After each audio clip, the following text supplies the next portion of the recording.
माता अन्नपूर्णा की कथा। नमस्कार भाइयों बहनों, जय माँ गायत्री। आप सभी का मेरे YouTube चैनल शुभकर्मा ही अष्टमी में स्वागत है। आज शुक्रवार के दिन सुनते हैं माता अन्नपूर्णा की कथा। माता अन्नपूर्णा की कथा सुनने मात्र से घर में कभी भी धन और अन्न की कमी नहीं होती। माता की कृपा से जीवन में सुख समृद्धि का निवास होता है। तो सुनते हैं माता अन्नपूर्णा की कथा। उससे पहले आप सभी से विनम्र निवेदन है, अगर आप मेरे चैनल पर पहली बार आए हैं तो प्लीज़ वीडियो को लाइक, चैनल को सब्सक्राइब और वीडियो को ज़्यादा से ज़्यादा शेयर अवश्य करें, ताकि आपके साथ साथ आपके अपने भी इस कथा का लाभ ले सकें और माता अन्नपूर्णा की कृपा आपके साथ आपके घर परिवार पर हमेशा बनी रहे। एक समय की बात है, काशी निवासी धनंजय की पत्नी का नाम सुलक्षणा था। उसे अन्य सब सुख प्राप्त थे, केवल निर्धनता ही उसके दुख का एकमात्र कारण थी। यह दुख उसे हर समय सताता रहता था। एक दिन सुलक्षणा पति से कहने लगी कि हे स्वामी, आप कुछ उद्यम करो तो काम चले। इस प्रकार कब तक काम चलेगा? सुलक्षणा की बात धनंजय के मन में बैठ गई और वह उसी दिन विश्वनाथ भगवान शिव जी को प्रसन्न करने के लिए बैठ गया और कहने लगा कि हे देवादिदेव, हे महादेव, मुझे पूजा पाठ कुछ भी नहीं आता, केवल आपके भरोसे मैं बैठा हूँ। इतनी विनती करके वह 2-3 दिन भूखा प्यासा बैठा रहा। यह देखकर भगवान शंकर ने उसके कान में अन्नपूर्णा अन्नपूर्णा अन्नपूर्णा कहा। इस प्रकार 3 बार अन्नपूर्णा कहने पर यह कौन है, क्या है, यह कौन कह गया, इसी सोच में धनंजय पड़ गया कि मंदिर में आते समय ब्राह्मणों को देखकर पूछने लगा, हे पंडित जी, ये अन्नपूर्णा कौन है? किसको अन्नपूर्णा कहते हैं? ब्राह्मणों ने कहा, तू अन्न छोड़ बैठा है सो तुझे अन्न की ही बात सूझती है। जा, घर जाकर अन्न ग्रहण कर ले। धनंजय घर चला गया। स्त्री से उसने अपनी सारी बात बताई। उसकी पत्नी कहने लगी कि हे नाथ, चिंता मत करो, स्वयं शिवजी ने यह मंत्र आपको दिया है, वे स्वयं ही खुलासा करेंगे। आप फिर जाकर उनकी आराधना शुरू कर दो।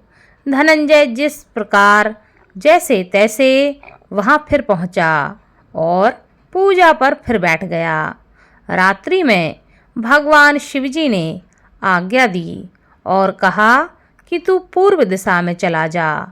वह अन्नपूर्णा का नाम जपता जाता और रास्ते में फल खाता, झरनों का पानी पीता। इस प्रकार कितने ही दिन तक वह चलता गया।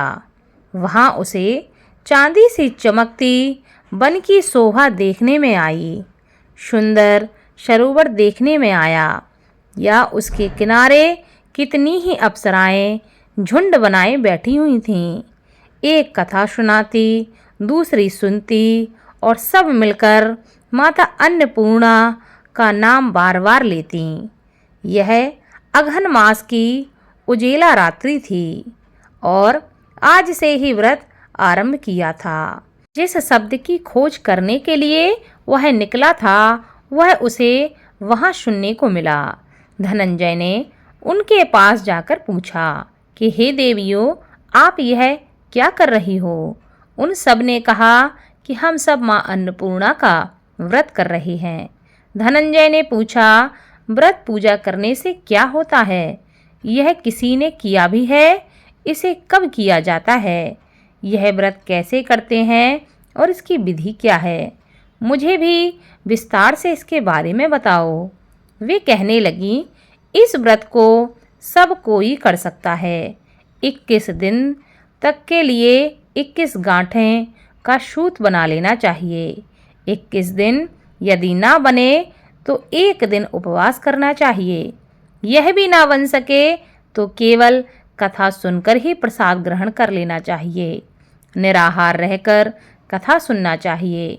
कथा सुनने वाला कोई ना मिले तो पीपल के पत्तों को रखकर सुपारी या घृत कुमारी ग्वारपठा वृक्ष को सामने करके दीपक को साक्षी करके सूर्य, गाय, तुलसी या महादेव को बिना कथा सुनाए मुख में दाना न डालें। यदि भूल से कुछ पड़ जाए तो 1 दिवस फिर उपवास करें। व्रत के दिन क्रोध का त्याग करें और झूठ बिल्कुल ना बोलें। धनंजय कहने लगा, इस व्रत के करने से क्या होगा? वो कहने लगी, इसके करने से अंधों को नेत्र मिलते हैं, लूलों को हाथ मिलते हैं, निर्धन के घर धन आ जाता है, बांझी को संतान मिलती है, मूर्ख को विद्या की प्राप्ति होती है। जो जिस कामना से इस व्रत को करे माँ उसकी सारी इच्छाएं पूरी करती हैं। वह कहने लगा, बहनों, मेरे पास भी धन नहीं है, विद्या नहीं है, कुछ भी तो नहीं है। मैं तो दुखिया ब्राह्मण हूँ, मुझे इस व्रत का सूत दे दो। हाँ भाई, तेरा भी कल्याण हो, हम तुम्हें अवश्य देंगे। ले इस व्रत का मंगल सूत तू ले जा। धनंजय ने व्रत किया, व्रत पूरा हुआ। तभी सरोवर में से 21 खंड की सुवर्ण शीड़ी हीरा मोती जड़ी हुई प्रकट हुई।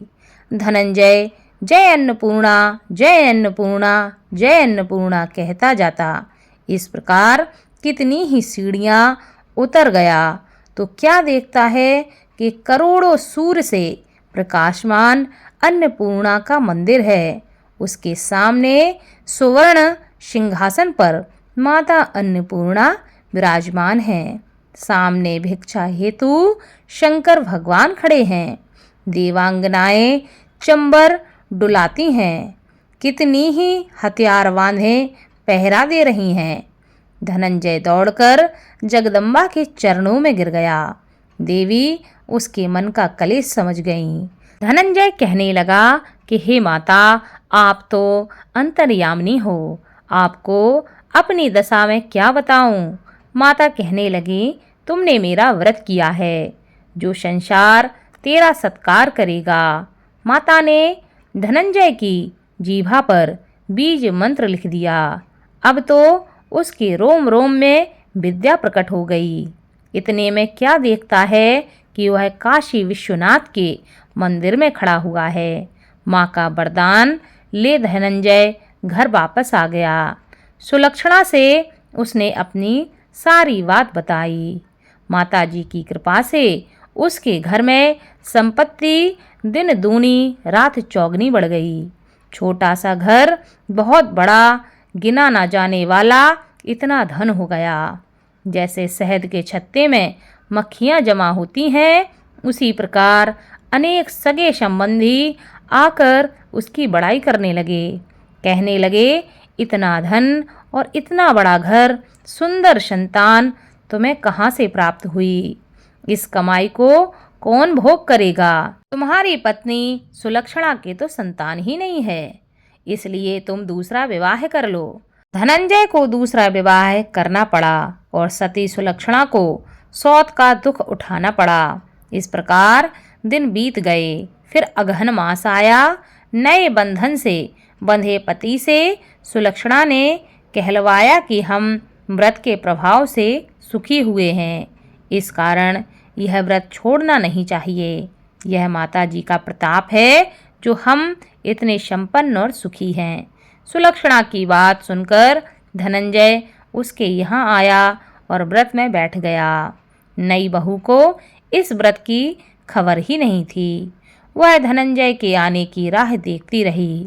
दिन बीत गए और व्रत पूर्ण होने में 30 दिवस बाकी थे कि नई बहू को खबर पड़ी। उसके मन में ईर्ष्या की ज्वाला दहकने लगी। सुलक्षणा के घर आ पहुंची और उसने वहां भगदड़ मचा दी। वह धनंजय को अपने साथ ले गई। नए घर में धनंजय को थोड़ी देर के लिए निंद्रा आ गई। इसी समय नई बहू ने उसका व्रत का सूत तोड़कर आग में फेंक दिया और अब तो माताजी का कोप जाग गया। घर में अकस्मात आग लग गई। सब कुछ जलकर खाक हो गया। सुलक्षणा जान गई कि पति को फिर अपने घर ले आई है। नई बहू रूठकर पिता के घर जा बैठी है। पति को परमेश्वर मानने वाली सुलक्षणा कहने लगी कि हे नाथ, घबराना नहीं, माताजी की कृपा अलौकिक है। पुत्र को पुत्र हो जाता है पर माता को माता नहीं होती। आप श्रद्धा और भक्ति से माता की आराधना करो, वे ज़रूर हमारा कल्याण करेंगी। धनंजय फिर माता के पीछे पड़ गया और वहीं सरोवर सीढ़ी प्रकट हुई, उसमें माँ अन्नपूर्णा कहकर वह उतर गया। वहां जाकर माता जी के चरणों में वह रोने लगा। माता प्रसन्न हो गईं। यह मेरी स्वर्ण मूर्ति तुम ले जाओ, तुम इसकी पूजा करना, तुम फिर से सुखी हो जाओगे। जा, मेरा आशीर्वाद तेरे साथ है। तेरी सुलक्षणा ने श्रद्धा से मेरा व्रत किया है, उसे मैंने पुत्र दिया है। धनंजय ने आंखें खोली तो खुद को काशी विश्वनाथ के मंदिर में खड़ा पाया। वहां से फिर उसी घर में वह आया। इधर सुलक्षणा के दिन चढ़े और महीने पूरे होते ही पुत्र का जन्म हुआ। गांव में आश्चर्य की लहर दौड़ गई। इस प्रकार उसी गांव के निसंतान सेठ के पुत्र होने पर उसने माता अन्नपूर्णा का मंदिर बनवा दिया।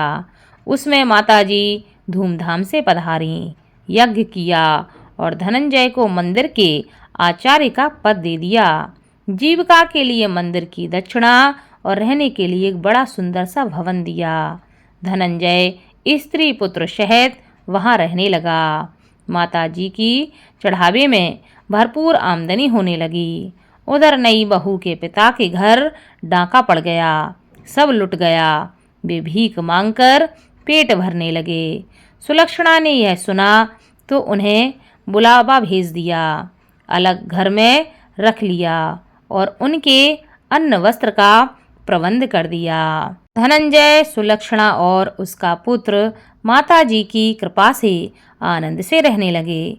माता जी ने जैसे उनके भंडार भरे हैं वैसे ही माँ सबके भंडार भरें। बोलो माता अन्नपूर्णा की जय। इस कथा को खुद सुने, आपके जो अपने हैं उनको भी इस कथा को शेयर करें ताकि आपके साथ साथ आपके अपने पर भी माता अन्नपूर्णा की कृपा हमेशा बनी रहे। बोलो माता अन्नपूर्णा की जय।